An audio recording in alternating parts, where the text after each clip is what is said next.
So இந்த சாப்டரில் MySQL basics and அதோட query syntax பற்றி பார்க்க போகிறோம். ஸோ MySQL பேசிக்ஸில் வந்துட்டு என்ன மாதிரி queries எல்லாம் இருக்குது அப்படிங்கிறத பார்க்க போகிறோம். ஸோ queries வந்து எப்படி எக்ஸிக்யூட் பண்ணுறது, அதாவது வந்துட்டு டேரெக்டாக வந்து ப்ராம்ப்டில் எக்ஸிக்யூட் பண்ணுறதா, இல்லை வந்து கிராஃபிக்கல் யூசர் இன்டர்ஃபேஸில் எக்ஸிக்யூட் பண்ணுறதா, இல்லை வந்து ஒரு SQL ஃபைலை கிரியேட் பண்ணி அதை வந்து எப்படி எக்ஸிக்யூட் பண்ணுறது அப்படிங்கிறத பார்க்க போகிறோம். தென் வந்து query syntax. ஸோ வந்து ரெண்டுமே SQL அண்ட் MySQL ரெண்டுமே கோடிங் syntax சேமாக இருந்தாலும் சம் queriesல வந்து syntax சில சேஞ்சஸ் இருக்குது. தென் வந்துட்டு சில கீவேர்ட்ஸ் வந்து சேஞ்ச் ஆகும். ஸோ இதெல்லாம் எப்படி ஒர்க் ஆகுது, MySQLக்கும் SQLக்கும் இருக்க டிஃபரன்ஸில் எப்படி ஒர்க் ஆகுது அப்படிங்கிறத நம்ம பார்க்க போகிறோம். ஸோ ஃபர்ஸ்ட் MySQL பேசிக்ஸில் என்ன மாதிரி டைப்ஸில் query எக்ஸிக்யூட் ஆகுங்க பார்க்க போகிறோம். ஸோ நம்ம லாஸ்ட் அட்மினிஸ்ட்ரேஷன்ஸில் வந்துட்டு எப்படி ப்ராம்ப்டில் ஒர்க் ஆச்சு அப்படிங்கிறத பார்த்தோம். தென் வந்து எப்படி ஒரு GUIயில் ஒர்க் ஆச்சு அப்படிங்கிறத பார்த்தோம். ஸோ எப்படி ஒரு SQL ஃபைலாக நம்ம வந்து எப்படி நம்ம எக்ஸ்போர்ட் பண்ணி எப்படி ஒர்க் ஆகுது அப்படிங்கிறத நம்ம பார்க்கலாம். ஸோ நம்ம demo.sql அப்படின்னு ஒரு ஃபைல் நம்ம கிரியேட் பண்ணியாச்சு. ஸோ அந்த SQL ஃபைலில் வந்து நமக்கு என்ன queries வேணுமோ அதை நம்ம வந்து ஜஸ்ட் ஒரு ப்ரோக்ராமிங் மாதிரி லைனாக நம்ம கிரியேட் பண்ணிக்கலாம். ஸோ ஒன்ஸ் நம்ம கிரியேட் பண்ணி அதை சேவ் பண்ணதுக்கப்புறம் வந்துட்டு தென் அகைன் வந்து அதை நம்ம எக்ஸ்போர்ட் கொடுத்தோம் அப்படின்னா ஆட்டோமேட்டிக்காக அது வந்து நமக்கு எக்ஸ்போர்ட் ஆகி டேட்டா கிரியேட் ஆகிடும். ஃபார் எக்ஸாம்பிள் இப்போ வந்து நம்ம ஒரு டேட்டா பேஸ் கிரியேட் பண்ணுறதுக்கான query வந்துட்டு create database new one அப்படிங்கிற நம்ம கொடுத்துட்டோம். ஸோ நியூ ஒன் அப்படிங்கிற ஒரு டேட்டா பேஸ் நமக்கு கிரியேட் ஆகிடும். ஸோ கிரியேட் ஆனதுக்கப்புறம் வந்துட்டு மறுபடியும் ஒரு டேபிள் நம்ம கிரியேட் பண்ணுறோம். So create table. So new அப்படிங்கிற ஒரு டேபிள் நம்ம கிரியேட் பண்ணுறோம். ஸோ இது கிரியேட் பண்ணதுக்கப்புறம் வந்துட்டு இதில் என்னென்ன வேல்யூஸ்லாம் நம்ம மென்ஷன் பண்ணணும். ஸோ கிரியேட் டேபிள் நியூ அப்படிங்கிறதுல வந்துட்டு நேம் varchar 10 அப்படிங்கிறத மென்ஷன் பண்ணிட்டோம். தென் அதுக்கப்புறம் வந்துட்டு நம்பர் இன்டீஜர் ஸோ 2 அப்படிங்கிறத மென்ஷன் பண்ணிட்டோம். ஸோ அகைன் வந்து நமக்கு இன்னொரு எக்ஸ்ட்ரா டேட்டா வேணும் அப்படின்னா கூட இமெயில் அப்படின்னு நம்ம கொடுத்து ஸோ இதில் வந்து டெக்ஸ்ட் அப்படிங்கிற ஒரு டேட்டா டைப் இருக்குது. ஸோ அந்த டெக்ஸ்ட்டுக்கும் varchar-க்கு என்ன டிஃபரன்ஸ் அப்படின்னு பார்த்தோம்னா ஸோ நம்ம varchar அப்படிங்கிற டேட்டா டைப்பை யூஸ் பண்ணுறப்போ வந்துட்டு அதோட சைஸ் நம்ம மென்ஷன் பண்ணி ஆகணும். ஃபார் எக்ஸாம்பிள் இங்கே 10 இல்லை 20 அப்படின்னு மென்ஷன் பண்ணணும். ஸோ டெக்ஸ்ட் அப்படிங்கிற ஒரு டேட்டா டைப்பை யூஸ் பண்ணுறப்போ வந்துட்டு நம்ம வந்து எந்த ஒரு ஸ்பெசிஃபை பண்ண தேவையில்லை. அதாவது வந்துட்டு எனக்கு இவ்வளோ நம்பர்ஸ் தான் இருக்கணும் அப்படின்னு ஸ்பெசிஃபை பண்ண தேவையில்லை. ஸோ இது வந்து எவ்வளோ அமௌண்ட் இருக்கோ அதுக்கேற்ற வரைக்கும் மட்டும் இந்த ஸ்பேஸ் நமக்கு எடுத்துக்கும். ஸோ டேபிள் கிரியேட் பண்ணுறதுக்கான query எழுதியாச்சு. தென் அதுக்குள்ளே வந்து டேட்டா இன்சர்ட் பண்ணணும். ஃபார் எக்ஸாம்பிள் இப்போ வந்து ஒரு 5 டேட்டாஸ் இன்சர்ட் பண்ணுறோம் அப்படின்னா வந்துட்டு ஸோ இன்சர்ட் இன்டூ நியூ அப்படின்னு போட்டு ஸோ அதில் வந்து வேல்யூஸ். ஸோ வேல்யூஸில் வந்து நம்ம 3 வேல்யூஸ் நம்ம பாஸ் பண்ண போகிறோம். ஃபர்ஸ்ட் வந்து நேம் அப்படிங்கிற வேல்யூ பாஸ் பண்ண போகிறோம். தென் அதோட நம்பர். தென் அதுக்கப்புறம் வந்து அதோட இமெயில்.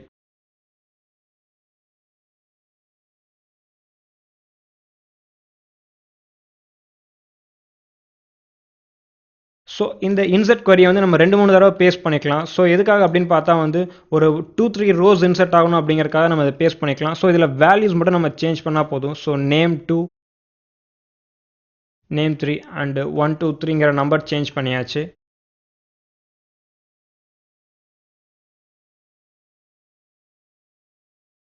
ஸோ இப்போ வந்து இந்த demo.sql அப்படிங்கிற ஃபைலை சேவ் பண்ணியாச்சு. ஸோ இது எப்படி வந்து எக்ஸ்போர்ட் மூலமாக இந்த query எக்ஸிக்யூட் ஆகுது அப்படிங்கிறத இப்போ நம்ம பார்க்கலாம்.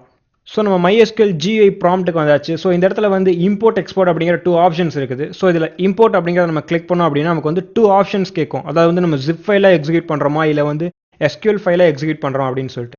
ஸோ இந்த இடத்துல ஃபார்மேட்டில் வந்து நம்ம எது வேணால் சூஸ் பண்ணிக்கலாம். ஸோ நம்மகிட்ட SQL ஃபைல் இருக்கிறனால SQL அப்படிங்கிறத நம்ம சூஸ் பண்ணியாச்சு. ஸோ இப்போ SQL கொடுத்ததுக்கப்புறம் வந்து சூஸ் ஃபைல் அப்படிங்கிற ஒரு ஆப்ஷன் வந்துருச்சு. ஸோ சூஸ் ஃபைலில் வந்துட்டு இந்த demo.sql அப்படிங்கிற ஃபைல் எங்கே இருக்குது அப்படிங்கிறத நம்ம பார்க்கலாம். ஸோ WAM64ல் www and my project. So இந்த மை ப்ராஜெக்ட்டில் demo.sql அப்படிங்கிற ஒரு ஃபைல் இருக்குது. ஸோ இதை நம்ம சூஸ் பண்ணியாச்சு. ஸோ நெக்ஸ்ட் கோ கொடுத்தோம் அப்படின்னா நமக்கு என்ன எக்ஸிக்யூட் ஆகுது அப்படிங்கிறத பார்க்கலாம். ஸோ இந்த இடத்துல வந்து நமக்கு எரர்ஸ் அக்கர் ஆகிருக்கு. அதாவது வந்துட்டு நியர் அட் பொசிஷன் 18 அப்படிங்கிறதுல எரர் அக்கர் ஆகிருக்கு. ஸோ இது எதனால் அப்படிங்கிறத நம்ம பார்க்கலாம். ஸோ இந்த எரரில் என்ன அப்படின்னு பார்த்தா நோ டேட்டாபேஸ் செலக்டட். ஸோ ஒரு தடவை டேட்டாபேஸ் செலக்ட் பண்ணதுக்கப்புறம் டேபிள் கிரியேட் பண்ணுறதுக்கு முன்னாடி எந்த டேட்டாபேஸ் நம்ம யூஸ் பண்ணுறோம் அப்படிங்கிறதுக்கான அந்த query நம்ம மிஸ் பண்ணிட்டோம். ஸோ அதனால தான் நமக்கு வந்து இந்த எரர் அக்கர் ஆகிருக்கு. ஸோ இந்த இடத்துல வந்து கிரியேட் டேபிளுக்கு முன்னாடி யூஸ் நியூ ஒன் அப்படிங்கிற ஒரு query நம்ம எழுதியாச்சு. ஸோ யூஸ் நியூ ஒன் அப்படிங்கிறது கொடுத்தோடனே ஸோ நமக்கு நியூ ஒன் அப்படிங்கிற டேட்டா பேஸை செலக்ட் பண்ணோம் அப்படிங்கிறது தான் இதோட மீனிங். ஸோ திருப்பி இந்த query நம்ம எக்ஸிக்யூட் பண்ணுறோம். அகைன் நம்ம இம்போர்ட் கொடுத்து சூஸ் ஃபைலில் வந்துட்டு demo.sql நம்ம கொடுக்குறோம். ஸோ அகைன் நம்ம கோ கொடுக்குறோம். ஸோ இப்போ வந்து நம்ம கரெக்டாக எக்ஸிக்யூட் ஆகிடுச்சு. ஸோ என்ன எரர் அப்படின்னு பார்த்தா so already database create ஆனதுனால இந்த create database new one அப்படிங்கிற query மட்டும் நமக்கு எக்ஸிக்யூட் ஆகலை. ஸோ இப்போ நியூ சைடில் நம்ம பார்த்தோம் அப்படின்னா நியூ ஒன் அப்படிங்கிற டேட்டா பேஸ் வந்துடும். ஸோ அந்த நியூ ஒன்னை கிளிக் பண்ணோம் அப்படின்னா ஸோ நமக்கு எந்த டேபிளுமே எக்ஸிக்யூட் ஆகலை. ஸோ எதனால் அப்படின்னு பார்த்தா அப்படின்னா அந்த ஒரு தடவை அந்த டேபிள் query வந்து எரர் ஆனதுனால நமக்கு இது எக்ஸிக்யூட் ஆகலை. ஸோ அகைன் வந்து நம்ம அந்த டேட்டா பேஸை டெலீட் பண்ணிவிட்டு திருப்பி இதை வந்து ரிட்ரை பண்ணி பார்க்கலாம். ஸோ நம்ம ட்ராப் பண்ணியாச்சு. ஸோ ட்ராப் பண்ணதுக்கப்புறம் திருப்பி இம்போர்ட் ஆப்ஷன்ஸ் யூஸ் பண்ணி அகைன் அந்த டெமோ டாட் எஸ்கியூஎல் ஃபைலை நம்ம இம்போர்ட் பண்ணலாம்.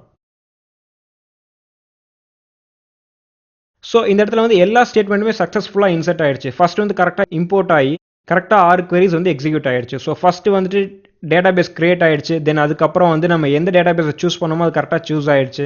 தென் அதுக்கப்புறம் டேபிள்ஸ் கிரியேட் ஆகி அதில் வந்து 3 வேல்யூஸ் இன்சர்ட் ஆயிடுச்சு.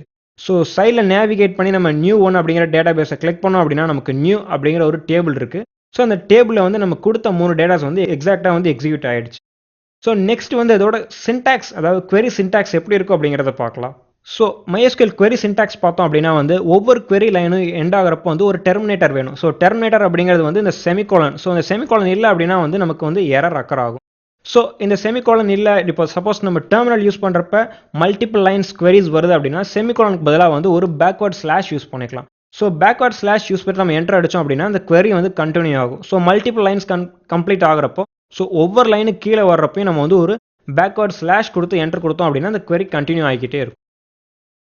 ஸோ இடத்துல சின்டாக்ஸ் பார்த்தோம் அப்படின்னா வந்து மோஸ்ட் கீவேர்ட்ஸ் நம்ம யூஸ் பண்ணுறது கிரியேட் அண்ட் இன்சர்ட். ஸோ எதுக்காக அப்படின்னா கிரியேட் வந்து ஒரு டேபிளோ இல்லை டேட்டா பேஸோ கிரியேட் பண்ணுறதுக்கு இந்த கீவேர்டு யூஸ் பண்ணுவோம். தென் இன்சர்ட் பண்ணுறது வந்து ஒரு டேட்டாவை இன்சர்ட் பண்ணுறதுக்காக நம்ம யூஸ் பண்ணுறோம். ஸோ இந்த இடத்துல வந்து கண்டிஷன்ஸ் நம்ம பார்க்குறோம் அப்படின்னா வந்துட்டு எதுக்காக அந்த கண்டிஷன்ஸ் பார்க்குறோம் அப்படின்னா சப்போஸ் வந்து ஒரு டேபிள் கிரியேட் பண்ணுறப்போ வந்து எந்த ஒரு ரோவுமே இல்லை அப்படின்னா வந்து அந்த டேபிள் கிரியேட் ஆகாது. ஏன்னா வந்து எம்டி டேபிள் அப்படின்னு நமக்கு ஒரு எரர் த்ரோ பண்ணும். ஸோ இந்த எரர் அக்கர் ஆகக்கூடாது அப்படிங்கிறதுக்காக தான் நம்ம ரோஸோட நேம்ஸ் வந்து மென்ஷன் பண்ணுறோம். ஸோ வந்து அந்த நேமுக்கு அப்புறம் வந்துட்டு அது என்ன டேட்டா டைப் அப்படிங்கிறதையும் நம்ம வந்து கண்டிப்பாக மென்ஷன் பண்ணியே ஆகணும். ஸோ நேம் அப்படிங்கிறதுக்கு வந்து வேர் கேர் அப்படிங்கிறத நம்ம மென்ஷன் பண்ணிட்டோம். ஸோ இந்த வேரியபிள் கேரக்டர் அப்படிங்கிறது எதுக்காக யூஸ் பண்ணுறோம் அப்படின்னா சில டேட்டாஸ் வந்து very less number of numbers, அதாவது வந்து லெஸ் நம்பர் ஆஃப் டேட்டா வாங்குறதுனால நம்ம வந்து வேர் கேர் 10 அப்படிங்கிறத யூஸ் பண்ணுறோம். ஃபார் எக்ஸாம்பிள் இப்போ ஒரு நேம் யூஸ் பண்ண போகிறோம் அப்படின்னா மேக்ஸிமம் நேம்ஸ் வந்து 15 கேரக்டர்ஸ் வந்து எக்ஸீட் ஆகாது. ஸோ அதனால தான் வந்து நம்ம வந்து ஸ்பெசிஃபிக் நம்பர்ஸ் வந்து டேட்டாஸ் வாங்குறோம். எதுக்காக யூஸ் பண்ணுறோம் அப்படின்னா டேட்டா பேஸை டியூன் பண்ணுறதுக்காக, அதாவது வந்து தேவையில்லாமல் டேட்டாஸ் வந்து அக்கர் ஆகாமல் இருக்கணும் அப்படிங்கிறதுக்காக தான் இந்த மாதிரி ஸ்பெசிஃபை பண்ணி பண்ணுறோம். தென் அதே மாதிரி நம்பர்ஸ்க்கும் அதே மாதிரி நம்ம வந்து எது தேவையோ அந்த நம்பர் சைஸ் மட்டும் நம்ம மென்ஷன் பண்ணிக்கிறோம். ஸோ இதான் வந்து பேசிக்காக வந்து ஒரு SQL, அதாவது வந்து MySQLோட சின்டாக்ஸஸ். சப்போஸ் வந்து இப்போ நமக்கு எதுவுமே வேணாம், இப்போ வந்து இந்த டேபிள்ஸ் எல்லாம் ட்ராப் பண்ணணும் அப்படின்னா கூட நம்ம வந்து இங்கே இடத்துல வந்து ட்ராப் டேபிள்னு கொடுத்து அந்த நேமை மென்ஷன் பண்ணோம் அப்படின்னா வந்து ஆட்டோமேட்டிக்காக அந்த டேபிள்ஸ் வந்து டெலீட் ஆகிடும். ஸோ வந்து ட்ராப் டேபிள்னு ஒரு ஆப்ஷன்ஸ் இருக்குது. தென் வந்து ட்ரங்கேட் அப்படிங்கிற ஒரு ஆப்ஷன்ஸ் இருக்குது. ஸோ ட்ரங்கேட் அப்படிங்கிறது என்ன கான்செப்ட் அப்படின்னு பார்த்தோம் அப்படின்னா ட்ராப் அப்படிங்கிறப்போ வந்து ஒரு டேபிள் டெலீட் ஆகிடுச்சு, டெலீட் பண்ணணும் அப்படின்னா வந்துட்டு ட்ராப் டேபிள் கமெண்ட் கொடுத்தோம் அப்படின்னா இந்த டேபிள் வந்து டேட்டா பேஸ் வந்து ரிமூவ் ஆகிடும். இல்லை எனக்கு டேபிளோட ஸ்கெலிட்டன் மட்டும் வேணும், அதாவது வந்து ரோஸ் மட்டும் வேணும், ரோஸில் இருக்க டேட்டாஸ் மட்டும் எனக்கு வேணும் அப்படிங்கிறப்போ வந்துட்டு இந்த ட்ரங்கேட் அப்படிங்கிற கமெண்ட் கொடுக்கணும். ஸோ இந்த ட்ரங்கேட் கமெண்ட் எப்படி ஒர்க் ஆகுது அப்படிங்கிறது இப்போ நம்ம பார்க்கலாம். ஸோ நியூ அப்படிங்கிற டேபிளில் எனக்கு வந்து இந்த 3 டேட்டாஸுமே எனக்கு தேவையில்லை, அதை ட்ரங்கேட் பண்ணணும் அப்படின்னா வந்துட்டு ஸோ அது எப்படி எக்ஸிக்யூட் பண்ணணும் அப்படிங்கிறத SQL அப்படிங்கிற ஆப்ஷன் போனோம் அப்படின்னா செலக்ட் ஸ்டார் ஃப்ரம் நியூ அப்படின்னு சொல்லிட்டு டிஃபால்ட்டாக ஒரு கமெண்ட் இருக்குது. ஸோ இந்த இடத்துல வந்து ட்ரங்கேட் டேபிள், ஸோ இந்த டேபிள் நேமை நம்ம மென்ஷன் பண்ணணும். ஸோ நியூ அப்படிங்கிற டேபிள் நேமை மென்ஷன் பண்ணியாச்சு. ஸோ இப்போ வந்து இதை எக்ஸிக்யூட் பண்ணலாம். ஸோ கோ கொடுத்தாச்சு. ஸோ எக்ஸாக்டாக வந்து இந்த query வந்து எக்ஸிக்யூட் ஆகிடுச்சு. ஸோ திருப்பி இப்போ இந்த நியூ ஒன் அப்படிங்கிறது போனோம் அப்படின்னா இந்த நியூங்கிறதுல வந்து எந்த ஒரு டேட்டாவுமே இருக்காது. ஜஸ்ட் அந்த 3 ரோஸ் மட்டும் தான் மென்ஷன் ஆகிருக்கும். நேம், நம்பர், இமெயில் அப்படிங்கிற அந்த 3 ரோஸ் மட்டும்தான் இருக்குது. உள்ள இருக்க டேட்டா எதுவுமே இல்லை, நமக்கு இல்லை. ஸோ நமக்கு இந்த டேபிளே வேணாம் அப்படிங்கிறப்போ வந்துட்டு அகைன் நம்ம வந்து டெலிட் டேபிள் அப்படிங்கிற query கொடுத்தோம் அப்படின்னா வந்து ஆட்டோமேட்டிக்காக அந்த டேபிள் நமக்கு டெலீட் ஆகிடும்.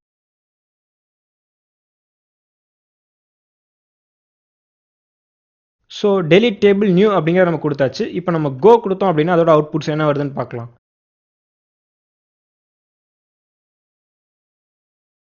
டெலிட் ஏன் ஒர்க் ஆகலை அப்படின்னு பார்த்தா ஸோ ட்ராப் அப்படிங்கிற கமாண்ட் மட்டும் தான் இதுக்கு இருக்குது. So drop table new. So ட்ராப்ங்கிறது சேம் மீனிங், அதாவது டெலிட்டுக்கு பதிலாக ட்ராப் அப்படிங்கிற கீவேர்ட் நம்ம யூஸ் பண்ணோம் அப்படின்னா அந்த டேபிள் டெலிட் ஆகிடும். ஸோ இந்த இடத்துல வந்து நமக்கு எக்ஸாக்டாக அவுட்புட் வந்துருச்சு. MySQL returned empty result. So empty result அப்படின்னா வந்துட்டு அந்த டேட்டா எதுவுமே இல்லை அப்படின்னு அர்த்தம். ஸோ இந்த இடத்துல வந்து நியூ ஒன் அப்படின்னு டேட்டாபேஸை கிளிக் பண்ணோம் அப்படின்னா எந்த ஒரு டேபிள்ஸுமே இதில் இல்லை. எதனால் அப்படின்னு பார்த்தா நம்ம ட்ராப் கொடுத்ததுனால நமக்கு வந்து எந்த ஒரு டேபிள்ஸுமே இல்லை. ஸோ இந்த சாப்டரில் வந்து MySQL பேசிக்ஸ் பார்த்தோம், அதாவது வந்து எப்படி ஒரு டேட்டாவை இம்போர்ட் பண்ணுறதுன்னு பார்த்தோம், அதாவது வந்து queries வந்து ஒரு ஃபைலாக எழுதி அந்த queries எப்படி எக்ஸிக்யூட் பண்ணுறது அப்படிங்கிறத பார்த்தோம். ஸோ எப்படி வந்து ஒரு டேபிள் கிரியேட் பண்ணுறது, அதுக்கான கீவேர்ட்ஸ் என்ன அப்படிங்கிறத பார்த்தோம். தினந்தோறும் query சின்டாக்ஸ் எப்படி இருக்குது, அது வந்து எப்படி நம்ம ஒரு டேபிள் கிரியேட் பண்ணணும், ஸ்டாண்டர்டாக ஒரு டேபிள் கிரியேட் பண்ணணும், அதுக்கான எப்படி சின்டாக்ஸ் யூஸ் பண்ணணும் அப்படிங்கிறத பார்த்தோம். ஸோ நெக்ஸ்ட் சாப்டரில் வந்து எப்படி அந்த queries எல்லாம் எக்ஸிக்யூட் பண்ணுறாங்க அப்படிங்கிறத நம்ம பார்க்கலாம்.